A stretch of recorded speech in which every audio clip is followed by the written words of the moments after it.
Jemaat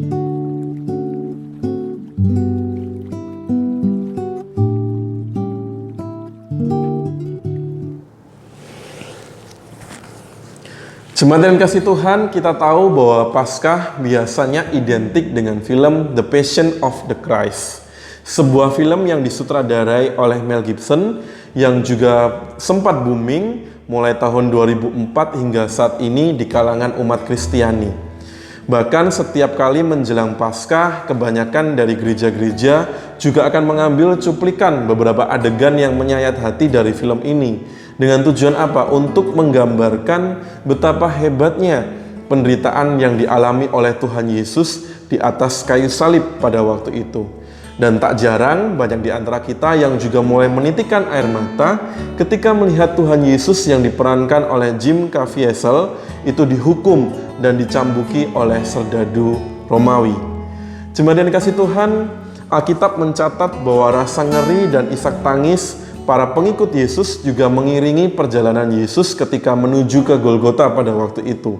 Hal tersebut dicatat dalam Injil Lukas pasal yang ke-23 ayat yang ke-28 di mana dikatakan Yesus berpaling kepada mereka dan berkata, "Hai putri-putri Yerusalem, janganlah kamu menangisi aku, melainkan tangisilah dirimu sendiri dan anak-anakmu."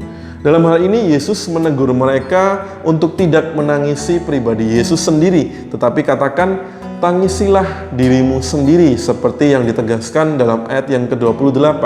Mengapa? Karena Yerusalem akan ditimpa oleh kehancuran yang begitu dahsyat akibat penolakan mereka akan kehadiran Yesus di dalam dunia, kehadiran Yesus di tengah-tengah mereka.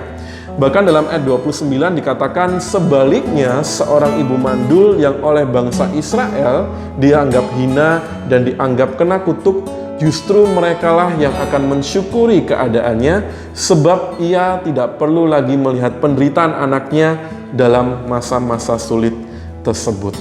Jemaat yang kasih Tuhan, teguran ini tidak hanya berlaku bagi jemaat yang ada di rumah masing-masing. Teguran ini juga berlaku dalam kehidupan saya sebagai hamba Tuhan secara pribadi. Ini mengingatkan kepada kita semua bahwa sesungguhnya tak cukup bagi kita hanya sekedar bersimpati terhadap kengerian penderitaan yang dialami Tuhan Yesus di atas kayu salib. Penderitaannya seharusnya membangkitkan kesadaran kepada kita semua betapa lebih mengerikannya bagi orang-orang yang hidupnya yang justru tidak selaras dengan salib Kristus. Marilah dalam masa-masa Prapaskah ini saya mengajak kita semua mau kembali melihat kehidupan kita mengkoreksi diri kita masing-masing, kita mau menangisi dan bahkan juga menyalibkan segala keberdosaan yang telah kita lakukan kepada Tuhan. Mari selama masa Prapaskah ini kita tetap boleh menjalani bersama dengan Tuhan, tetap semangat, tetap sehat, jangan lupa tetap memakai masker kita. Dan kalau misalnya harus berpergian, jangan lupa jaga jarak dan tetap menerapkan protokol kesehatan. Tuhan Yesus memberkati kita semua.